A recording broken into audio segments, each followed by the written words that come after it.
One of the most frustrating things in a marriage is when you are trying, but she just shuts down. Welcome back to the Secure Husband Podcast. Bruce Abbott, certified professional coach and founder of SecureHusband.com. This month, we are doing our series on boundaries. Talked about why boundaries are important. Talked about boundaries around sex in a sexless marriage, around criticism, around respect, around sexual integrity, and lines getting crossed. And now we're going to talk about that dreaded shutdown, that emotional withdrawal that your wife does. And it is so frustrating because as men, we're taught to communicate. We hear that all the time, communicate. But what happens when your wife shuts down and refuses to engage and she stonewalls? Now, most of the guys that listen to this podcast, they're either anxious, preoccupied, or a fearful avoidant that leans anxious, and they're married to a dismissive-avoidant partner. In that dynamic, withdrawal becomes a self-protection pattern that your wife has. So when you try to talk and she shuts down, you know how it goes. Okay, what's wrong? Nothing. You try to reconnect, she pulls further away. You know how the dance goes. And so you're like, well, okay, I'm trying to communicate. You're right here, you're present, but you are emotionally unavailable. And over time, that eats at you. It contributes to that feeling of loneliness that you have. You're lonely in your own home. You're feeling like the only one that is trying to repair this relationship. Because especially when a dismissive-avoidant partner withdraws, we're confused. We think, okay, well, we need to try harder and try to connect, and we chase, and that pursuit actually makes the withdrawal worse. As you know, with the dismissive-avoidant, that is threatening. What's interesting in these situations is this is actually a moment where you need to set a boundary. This is something that's probably going to look different than anything you've seen before, because how do you respond to emotional withdrawal by setting a boundary? This is all about self-abandonment and your own dignity. It isn't to force some sort of connection, but what it is an opportunity to not lose yourself when this connection disappears. Let's start by what's going on in your dismissive-avoidant wife's mind. We've talked about this. If you didn't get a chance to check out the podcast series last month, or actually 2 months ago, on the dismissive-avoidant wife, I encourage you to visit that podcast series if you didn't.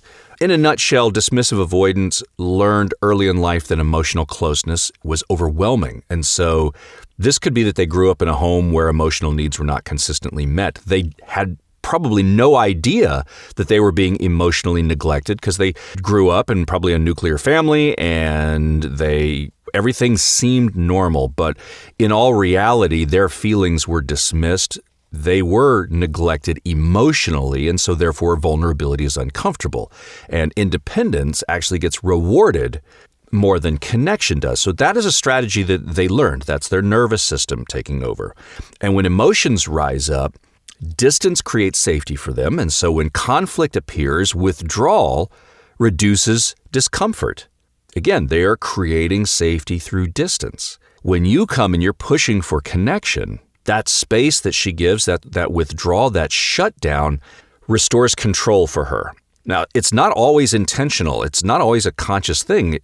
This is her self-protection. It's subconscious. It's deeply wired. Doesn't make it any less frustrating. So when some sort of conflict appears in a marriage, a dismissive-avoidant partner does not escalate the fight. Instead, they shut down and they go quiet and they detach. So you see, from their nervous system perspective, withdrawal is their regulation. That's their guard. And from your perspective, your nervous system feels abandonment from that withdrawal. So that's where you get the shutdown happening in the anxious avoidant loop. Because the withdrawal for an anxious husband triggers your nervous system through confusion and this urge to fix it. You want to restore connection. You want reassurance. So that's where you start pursuing. You're pursuing the conversation. You're pushing for the clarity. So you're asking questions. You're trying to have the talk. You're like, babe, can we talk about this? Or why are you shutting down? What did I do wrong? Do you see how all of those things are coming from your nervous system now as an anxious, preoccupied, or anxious, leaning, fearful avoidant? And remember that pursuit feels like pressure, so they withdraw even further And that makes you pursue harder, which makes them shut down more. And now you're really stuck in that cycle. The pursuing part during withdrawal is going to make it worse. It's going to amplify it. The more you try to force that connection in the moment, the more unsafe she will feel. And then, of course, the deeper the protections through the silence, the distance, avoidance. It is painful. It is painful. Your nervous system reads that silence as rejection. But this is why it's important to set a boundary here instead of chasing the connection in the moment.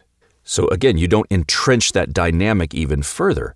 So a boundary around withdrawal is not forcing someone to talk, but it's protecting you from self-abandoning through endless pursuit. So many of the anxious men that feel responsible for repairing every moment of distance and believing their job is to fix the connection, the boundary is surrounded by this truth that you cannot repair a relationship alone. You can't do it all yourself. Because when you try to, you're going to exhaust yourself. Here's now where you set the boundary around withdrawal. It's going to be something like, hey, babe, I'm open to talking when you're ready, but I'm not going to chase the conversation. Or you may say, babe, I care about resolving this, but we can talk when we're both ready to engage. And then, you don't go off slamming doors. You don't go off sigh, none of that.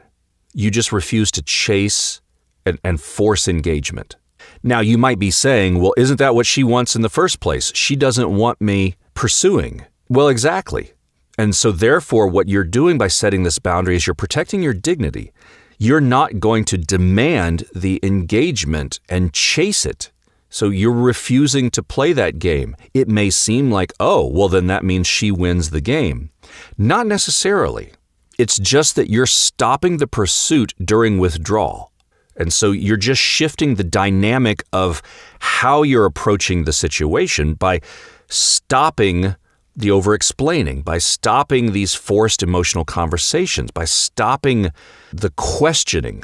So you give space, not as a reward, but not as a punishment, and you're not trying to manipulate, but it is self-respect to you. And what that does is, it doesn't fix the issue at hand, but what it does do is it keeps you from existing in this anxiety mode. This allows you to redirect your energy. You're not going to chase. Often I encourage men that after they've set this boundary, go spend some time with your kids. Go to the gym. Call up a friend. Reconnect with male friends. Something that takes you out of the situation for the moment so that you're no longer chasing. You're no longer emotionally pursuing. That sends a completely different signal into the relationship. And it's hard to do. I get it. When my wife would shut down, I felt like the only way that tension would go away is if I could get her to talk. So I constantly pursued. I constantly would ask the same questions over and over. What's wrong? Why won't you talk? Why are you mad at me? Are you mad at me? What did I do? And her response would often be withdrawing even more. And then eventually you may get to a situation where your wife may stop engaging altogether. In my particular situation, when we started finally working together, the first thing that started to shift that dynamic was I stopped chasing. And the next time that withdrawal happened, I just was like, hey, I'm here when you're ready to talk about it. And then went about my day. And I didn't pressure, I just gave space. What I found in my situation was later on, my wife would initiate the conversation, and then we would actually start discussing the topic and the issue at hand because the pressure was gone. And she brought up the conversation in her own timing. So it may not look like a boundary, but it really is. It's a boundary that says, I'm not going to bite on this silent treatment. I'm here to talk when you're ready to talk. Really, we're talking about an internal boundary. Because yes, you could do this externally, but as you know from this podcast series, the real work is internally. Because when we feel someone withdrawing, that's our inner child feeling abandoned. Again, So we recreate the same narratives that we did when we were young, trying to earn love. So you're thinking, okay, well, she doesn't love me. She doesn't care about me. She doesn't find me desirable. She doesn't want me. The relationship is doomed. All of those thoughts will ramp up your anxiety. That's why the emotional regulation and nervous system soothing is essential. But that internal boundary is going to be, I'm not going to spiral when someone needs space. So you set that boundary with yourself that, okay, I'm not going to assume abandonment. I'm not going to assume the worst when she just doesn't want to talk about this issue right now. I will regulate my emotions instead of chasing. That's going to keep your nervous system stable. You're going to be able to stay grounded, not react. That stability fosters less pressure. So then the conversation can be brought up in a less threatening, less pressured way. Now, we do have to be mindful of when these withdrawal patterns start going on for long periods of time. So now all of a sudden you're seeing stonewalling happening for days, weeks, months. Conversations are shut down completely and issues never get resolved. Then the relationship becomes stuck. It is emotionally frozen. This is where boundaries become even more important because living indefinitely in emotional isolation is not healthy.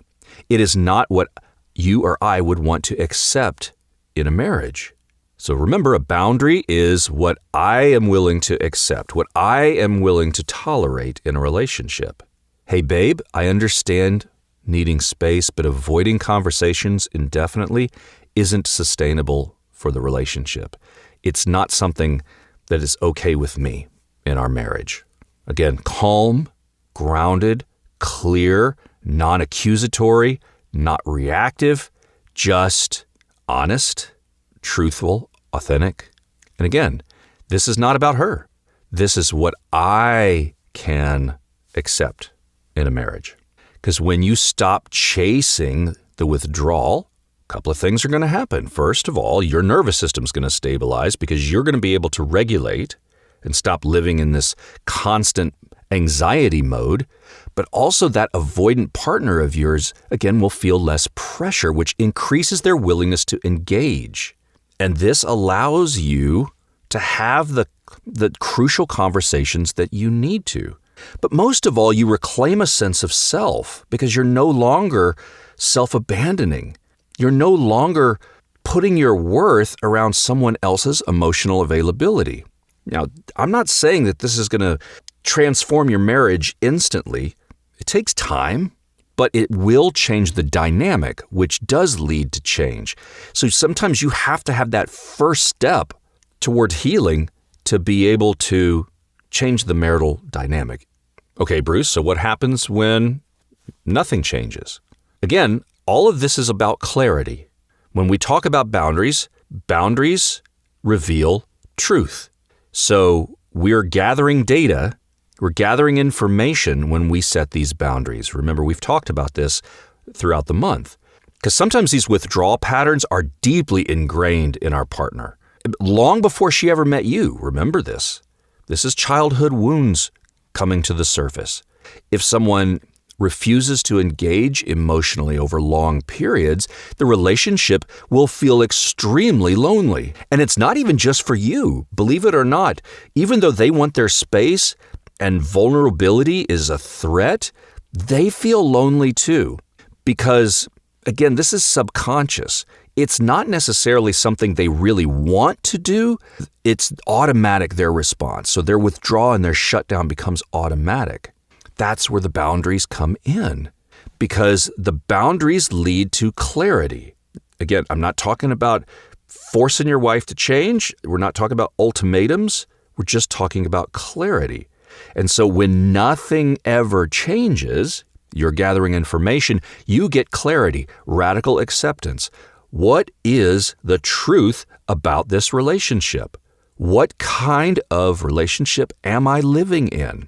And does it align with my values and needs? Because nobody deserves to feel invisible indefinitely in their marriage. If your marriage is not bringing you peace and joy for the most part, Yeah, we all have our moments. There's conflict, but I'm talking about as a whole. Then that's something that you're going to have to address. Sometimes I get accused of being anti-marriage. I'm not. I will say this over and over. I am anti-self-abandonment. If your marriage is distant and you're fine with that, and you're at peace with that, and that's happiness to you, then more power to you. But if you're lonely in your marriage and this is not okay for you, then you need to look at what is the truth of my relationship, what is happening. And so from there you get clarity, and then you can take loving action. The secure husband process is awareness, and then it's a decision to do something about it. It's a decision to take action. Then you have that dialogue with your inner child inside. You communicate with that subconscious inside of you. This is your nervous system. These are your feelings. This is where you learn to regulate. And then you connect to that higher power that you have, God, the universe, whatever, to get divine wisdom, understand unconditional love, inherent self-worth. You use that connection, whether it's through prayer, meditation, journaling, to get clarity, to get guidance of what is my next loving action, loving to me, loving to the relationship, and then being able to act on that through courage. And then the process starts all over again. So when you set a boundary and you're not trying to force connection, that's an action. And then you step back to look to see what happens. Did it create stability? Were you able to stay calm and grounded and self-led and stop reacting emotionally to the withdrawal? Did I stop chasing the validation? Did I stop abandoning myself to repair the relationship? And just notice that. And then notice the response when you carry that kind of presence. Either the relationship begins to stabilize, or again, the truth about the relationship becomes clear. Both outcomes will lead to growth and peace. Now, the peace may come after a while. You may, if the relationship does come to an end, that's not always easy. But I'm saying that eventually it may lead to peace. But the idea here is that you don't have to exist in a relationship that is filled with withdrawal and silence. If you've been living with that in your marriage, I know how painful it is. That silence can make you feel so lonely, even if that person is sitting right there next to you in the same room. But boundaries will help you protect that emotional core. Because you can't force someone to engage. You can't. But you can refuse to lose yourself by trying so hard. And that's what I'm trying to get at. Boundaries are so important. We're talking, again, all this month about boundaries. I'm going to talk next podcast about boundaries around being taken for granted. Because when you overfunction in a relationship, appreciation often disappears. So I think that's going to be a very interesting episode. I hope you join me for that. If this is your first time listening, would you hit that subscribe button? And if you're a regular listener, I appreciate if you would give this podcast a review. It helps the algorithm share this with more men who really could use this message. And if you're struggling in your marriage and would love accountability, somebody to help guide you through all of this, I encourage you, go to securehusband.com. There's a form there for a free 30-minute consultation. It's just a conversation with me to see if one-on-one coaching might be beneficial for you. And I'll see you on that next Secure Husband podcast. Thanks for listening.